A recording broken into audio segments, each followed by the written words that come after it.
So I'm going to start off by asking, should we be nervous of populism? When we look around and we see Geert Wilders, the Golden Dawn, we see Syriza, we see the Front National in France, where they've been around for quite a while. Should we be scared? I make an exception for the Golden Dawn because I think that is actually a very dangerous movement. But generally speaking, I think populism is a very good thing. Populism is, in my view, the counterweight to these completely estranged policies that are being written in Brussels, and hopefully a wake-up call. I am not afraid of populism. I think the Green movement was a populistic movement from the start. It has established itself and is now an important political force, will be so in the future. Occupy and the protest movements in Southern Europe, they may have a future, but they may need a new type of Karl Marx, who say, protesters all over the world unite.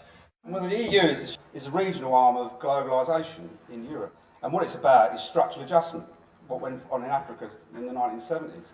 And they need an empire to do it. All empires are undemocratic by their very nature. And all the national political elites in most of the country have joined in that project, including from the traditional left. And that's why you get populist parties like the pirate parties and whatever, trying to fill that vacuum. Well, at least in Germany, the Pirate Party. I would say it's an absolutely anti-populist party.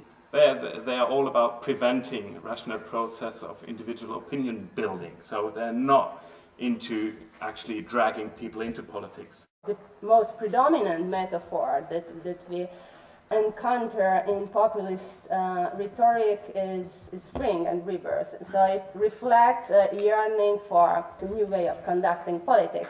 First of all, I think it's a huge mistake if we put in the same sentence Syriza and Golden Dawn, or Golden Dawn with any party, because you might make irresponsible promises, as Syriza might is doing, but they're not burning houses or stabbing people. Anyway, it's a very positive thing that Syriza came close to power, and it was a huge surprise. But the problem was, they should have prepared the Greek people that you'll probably have to make a huge voluntaristic leap forward. You're going to have to face a war-like mobilization if they throw us out of the euro, and you have to be ready for all this. You may have to be ready for short-term shortages in oil and all these things. Syriza didn't do this, and Syriza said to people, probably we're going to be okay. We have to look at the background why we have all these movements now. Some of them are very attractive, I would say, and even sympathetic to me. The problem is that with the fall of the Iron Curtain and the communist empire, ideologies more or less died. But ideology hasn't disappeared. We have the most ideological government for decades in Britain at the moment.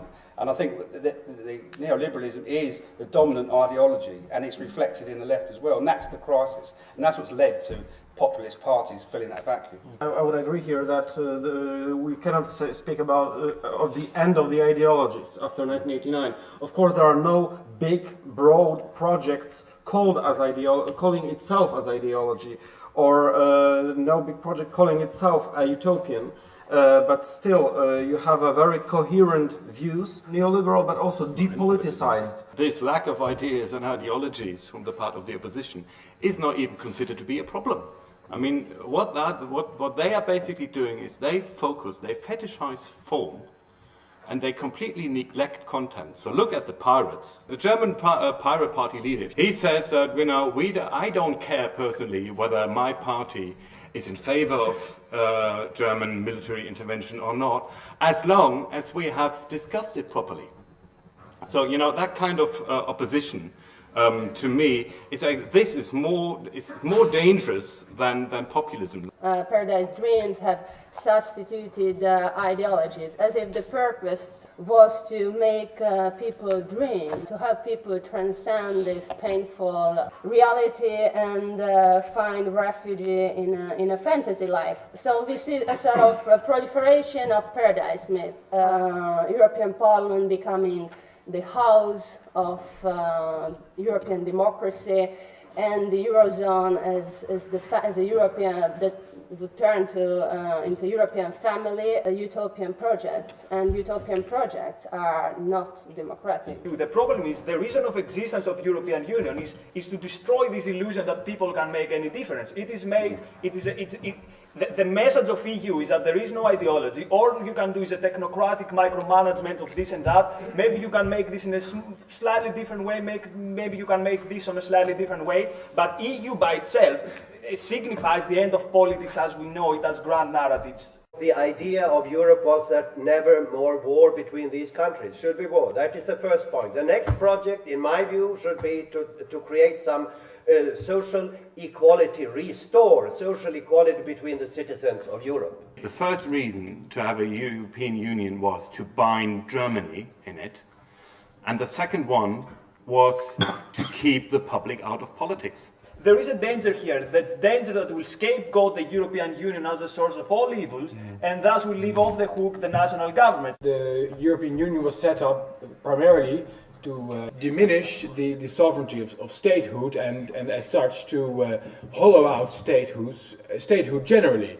And if you are against states, if you're against sovereign states, then it's not such a big step to understand this organization also as to be against politics fundamentally. Contrasting ideas which strive for supremacy and then be implemented, because the whole idea of the European Union was to overcome those strives and to develop some kind of bureaucracy. Internationalism means supporting self-determination nations around the world, not absorbing them into the empire. If anything, what's happening now is that it's engendering national conflicts.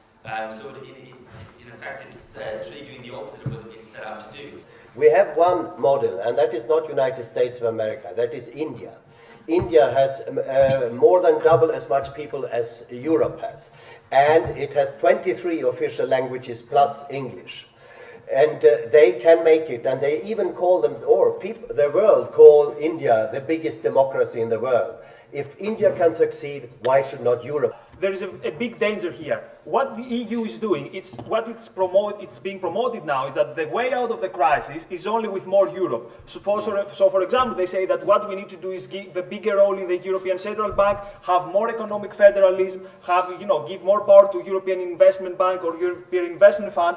The question is, do we really want to do this? Do we really want to have these unaccountable institutions that have even more power? Or do we want to have a break with this? And if we want to have a break, do we have the nerve and do we have the idea about how we're going to do this? First, I'll paraphrase Margaret Thatcher saying that there is no such thing as objective interests. I mean, interest means they are always strongly intertwined with your identity, with your imagination, with your frustration, and how you, for example, imagine how would you like to live, and not how what are your direct interests now are. So all these combinations, all these intertwinements,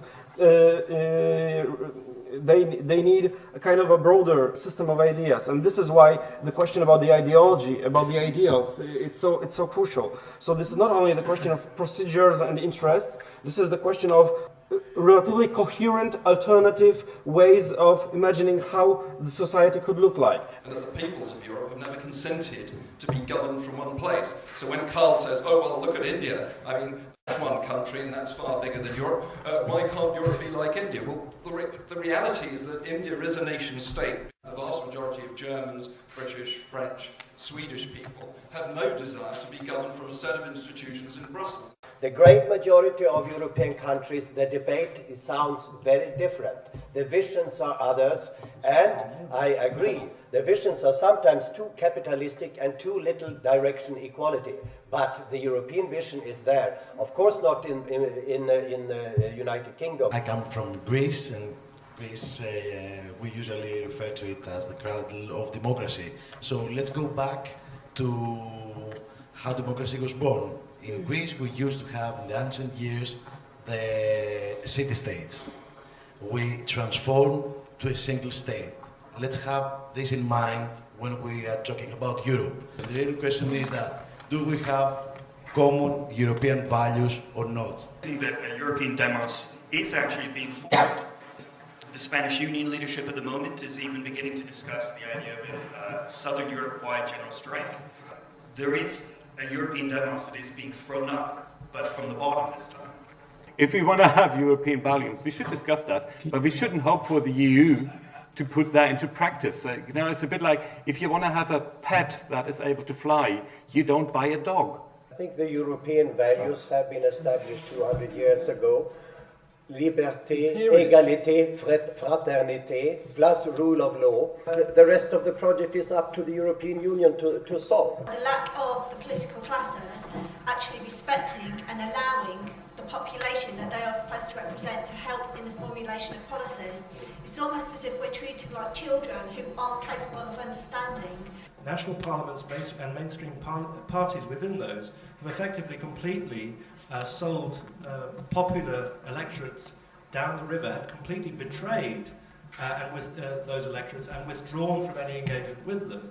Because it seems to me it's easy to kind of say, well, the EU, or the bureaucracy, but there is a much more subtle and rather hall of mirrors form to the way in which national political elites and parliaments have estranged themselves on purpose and sided with the EU. The EU is an amalgam of national elites, that's what it really is. It's a coming together of all the former empires. When we talk about European values, just remember we're the home of empires. It was all built within Europe, slavery, imperialism, the East India Company, which is the best model to understand the European Union today, is the East India Company. Had its own army, had its own coinage, and it was a nasty, brutal thing, and it had to be nationalised in 1858.